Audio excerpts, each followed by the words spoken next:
سلام، محمد هستم. اینجا آکادمی علوم رایانه. امروز اومدم تا به این سوال که دغدغه خیلیامون شده جواب بدیم که بالاخره میتونیم برنامه‌نویسی بشیم یا نه. قبل از اینکه بریم سراغ جواب این سوال، بیاین یه سری از افسانه‌ها که در مورد برنامه‌نویس‌ها و برنامه‌نویسی شنیده میشه رو با هم دیگه مرور کنیم. مورد اول اینه که برنامه‌نویس‌ها پول پارو میکنن. بله، توی هر شغلی شما اگه مهارت لازم رو داشته باشی، توانایی‌های لازم رو داشته باشی، میتونی پول پارو کنی. برنامه‌نویسی هم یکی از شغل‌های خوبیه که با یک در واقع مسیر درست میتونی ازش پول در بیاری. اما حالا چندین روش برای پول درآوردن وجود داره توی برنامه‌نویسی. اما مثلا اگه بخواید یه جایی کارمند بشید، باید یک رزومه خوب داشته باشید. اگه بخواید خودتون کار را بندازید، در کنار برنامه‌نویسی اصول بازاریابی، مدیریت و سایر داستان‌های مربوط به کسب و کار وجود داره. پس الزاما اینجوری نیست که فقط برنامه‌نویس شدن ما رو پولدار کنه. مثلا بیایید فکر کنید توی 5-6 ماه میشینید برنامه‌نویسی یاد میگیرید و نهایتاً توی یه سال زندگیتون رو میخواید از این رو به اون رو کنید. این کار همیشه شدنی نیست. مورد بعدی اینه که خیلی‌ها واسه مهاجرت، حالا یا مهاجرت خودشون یا مهاجرت فرزندانشون به کشورهایی که حالا میپسندن، میخوان برنامه‌نویس بشن یا به فرزندانشون میگن که برنامه‌نویسی بخونن. این موضوع میتونه درست باشه، منتها بازار کار توی دنیا توی زمانهای مختلف متفاوت هست. شاید یه دوره‌ای خیلی به برنامه‌نویس نیاز وجود داشته باشه و برنامه‌نویس هایی که حتی تجربه های کمتری دارن هم بتونن توی یه شرکتی استخدام بشن. اما معمولاً به این شکل هست که شرکت های خوب که حقوق خوب هم بدن برنامه‌نویس های مجرب نیاز دارن. پس روی این مورد هم باید بیشتر فکر بشه. مورد بعد اینه که میگن حتما باید جوون باشی یا از نوجوانی شروع کرده باشی تا بتونی برنامه‌نویس خوبی باشی. این مورد بهونه است. میریم مورد بعدی. باید ریاضیت خیلی خوب باشه تا بتونی کدنویسی رو خیلی خوب انجام بدی. بله، قطعا ریاضی میتونه کمک کننده باشه. باید حتما علاقه داشته باشی. علاقه هم توی همه کارها میتونه واقعا کمک کننده باشه. برنامه‌نویسی هم مستثنا نیست از این قضیه. اما دنیای واقعی ما به شکلی هست که قرار نیست چیزی که ما 100% بهش علاقه داریم همیشه برای ما پولساز باشه و شغل ما رو مشخص کنه. مثلا حالا ما بیایم بگیم 50-60% به برنامه‌نویسی علاقه داریم. همین علاقه متوسط به بالا میتونه کافی باشه تا ما این مسیر رو که حالا در ادامه میگم استارت بزنیم و ببینیم آیا این مسیر مناسب ما هست یا نه. پس الزامی وجود نداره که شما 100% به برنامه‌نویسی علاقه داشته باشید که بتونید اون رو به عنوان یک حرفه یاد بگیرید. مورد دیگه اینه که میگن برنامه‌نویس‌ها باید همه زبان‌های برنامه‌نویسی رو بلد باشن. خب این موضوع هم درست نیست، چون خیلی از برنامه‌نویس‌ها یک مسیر مشخصی رو دارن و اون مسیر رو طی می‌کنن. اگر جایی نیاز شد میتونن به راحتی سویچ کنن روی زبان‌های مختلف، به شرطی که مفاهیم پایه و اساسی رو خوب درک کرده باشن. اونجا دیگه سویچ کردن بین زبان‌ها براشون کاری نداره. یه چند تا نکته هست قبل از اینکه بخوایم کدنویسی رو یاد بگیریم و استارت بزنیم باید بهشون فکر کنیم. مهمترین مسئله‌ای که برای برنامه‌نویس شدن وجود داره و مهمترین ویژگی که یه برنامه‌نویس باید داشته باشه هنر حل مسئله است. یعنی چی؟ یعنی شاید خیلیاتون فکر کنید که یعنی قراره یک مسئله ریاضی رو جلوتون بذارن، آیا میتونید این رو حل کنید یا نه. به این شکل نیست. در واقع هنر حل مسئله تو همه فرآیندهای زندگیمون وجود داره. حالا اگه بخوایم خواستن نگاه کنیم میتونیم مثال بزنیم بگیم اگر بخواید مثلا پازل حل کنید یا یک مسئله ریاضی ساده یا پیچیده بهتون بدن بخواید حلش کنید یا حتی جدول حل کنید، آیا این تایمی که برای حل کردن این پازل میذارید، آیا این در واقع فکری که براش میذارید براتون لذت بخشه؟ یعنی میتونید روش فکر کنید، ادامه بدید، یا اذیتتون میکنه؟ یا حل کردن پازل مثلا اذیتتون میکنه، نمیتونید بیشتر از 5 دقیقه 10 دقیقه روش وقت بذارید و ناامید میشید، میکشید کنار.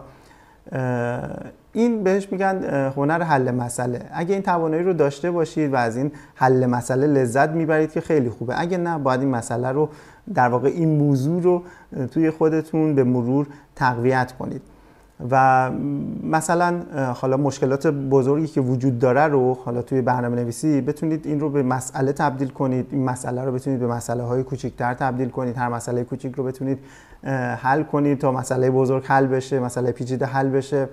اینو در واقع چیزایی هست که توی برنامه‌نویسی جزء واجبات ویژگی‌های یک برنامه‌نویس هست. توی برنامه‌نویسی هم حل مسئله چیزی نیست که ما مثلا الان درگیرش باشیم دوباره بره تا 1 ماه بعد، 3 ماه بعد، 6 ماه بعد دوباره یه مسئله باشه درگیرش باشیم. نه خیر، حل مسئله توی تک تک لحظه های برنامه‌نویسی و کدنویسیمون باید در واقع اولویت ما باشه. و به عنوان مثال شما ممکنه روی یه خط کد چند ساعت یا حتی چند روز وقت بذارید و نتیجه نگیرید. پس باید از این مسیر لذت ببرید و نباید ناامید بشید و همچنین باید صبور باشید. صبور بودن هم یکی از ویژگی‌های مهم برنامه‌نویس هاست و همچنین باید بتونید از طریق سرچ کردن توی اینترنت مسائلتون رو حل کنید. خیلی هستن که نمیتونن درست سرچ کنن، نمیتونن اون مسئلهشون رو درست در واقع تعیین کنن و سرچ کنن و به جواب برسن، یا اصلا کلا با سرچ کردن و جواب گرفتن تو اینترنت بیگانه. خب این خوب نیست، این باید تقویت بشه و بتونید با سرچ هم بیگانه نباشید. یه نکته خیلی مهمی هم که تو این ویژگی ها وجود داره تفکر منطقی هست که خب شاید خیلی شنیده باشید. تفکر منطقی یعنی اینکه ما بدونیم یک سیستم کامپیوتری چجوری مرحله به مرحله کار میکنه، یا در واقع یک الگوریتم چجوری میاد مرحله به مرحله تعریف میشه و کار میکنه. برای این قسمت من کتاب مبانی الگوریتم ها، مبانی کامپیوتر و الگوریتم های دکتر جعفرنژاد رو بهتون پیشنهاد میکنم. حتما این کتاب رو بشونید بخونید، حتی همین الان ویدیو رو پاز بزنید برید این کتاب رو تهیه کنید و بخونید. خیلی روون هست متنش و میتونید حتی روزنامه وار بخونید. اگه مفاهیم براتون ناشناخته هستم ازش بگذرید و روزنامه وار یه دور مطالعه کنیدش، مخصوصا فصل 3 که در واقع مبحث الگوریتم ها هست. من یه نمونه از صفحاتش رو بهتون نشون بدم. مبحث الگوریتم ها هست که به زبان خیلی ساده براتون مشخص میکنه که ما چجوری میتونیم با کامپیوتر حرف بزنیم، یعنی چجوری باید دستورات رو بهش بدید تا اونم بهتون خروجی بده، بهتون در واقع جواب بده. من پیشنهاد میکنم حتما فصل 3 این کتاب رو مطالعه کنید قبل از اینکه کدنویسی رو شروع کنید.